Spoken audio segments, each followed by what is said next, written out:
Some panels for the new iPad have been delayed, and we got Sherr of Dow Jones Newswire out in San Francisco to explain this to us. What's been going on? Because if you don't have the parts, you can't build the iPad. So this is quite a serious thing for people waiting. It's very true. Yeah, and so basically, one of our reporters in Tokyo reported that Sharp had been having a little trouble basically meeting the quality requirements that Apple had to make panels for the iPad, so the screens that power those beautiful images. And so they had been planning to try and send them out since December, I believe, according to the story, and they just couldn't meet the requirements. And so now they've overcome them, and they hope to be part of the next batch. The story also kind of talked a little bit about LG, specifically their display people, LG Display, which also had initial delays. And so what happened is that created a situation where there was kind of not enough parts to make enough of them, and B, that Apple was relying heavily on Samsung, which we all know is also in the middle of a gigantic legal lawsuit between the two of them over patents.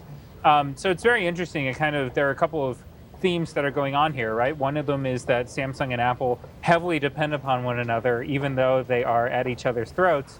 And then the second theme is that, here we have all the pre-orders for allotments for the iPad already sold out. How many of them are actually made, right? How many are going to be available come Friday and over the weekend? And how long will the delays be going?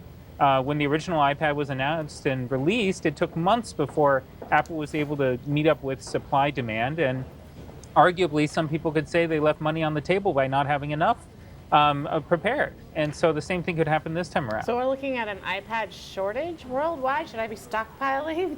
Well, Apple only lets you buy two whenever you're in the store, so you can't stockpile that much. But definitely there are arguments to be made that there could be a shortage, which will add to the mystery and the interest in the device, of course, but also frustrate some users who may, now that there is competition, may decide to go somewhere else. Now, one of the things that you say in the story that we have, which is by Juro Osawa, is that there was worry about the panels and the quality that Apple required from those panels. What was wrong with them?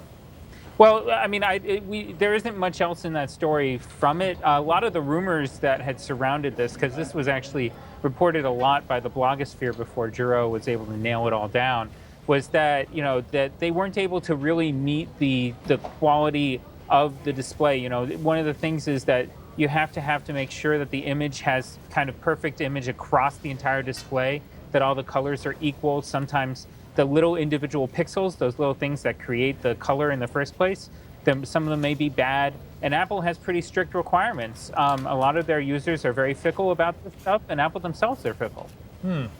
Julia, yeah, my you kids fickle? would not put up with a pixel that was not good in their Thomas Tank Engine videos that they watch on the iPad. If there was one pixel missing. So this was all to do with making sure the display worked, which is what their big brag was, that this iPad has better visual than anything seen anything seen with your eyes ever, right? That's basically the idea.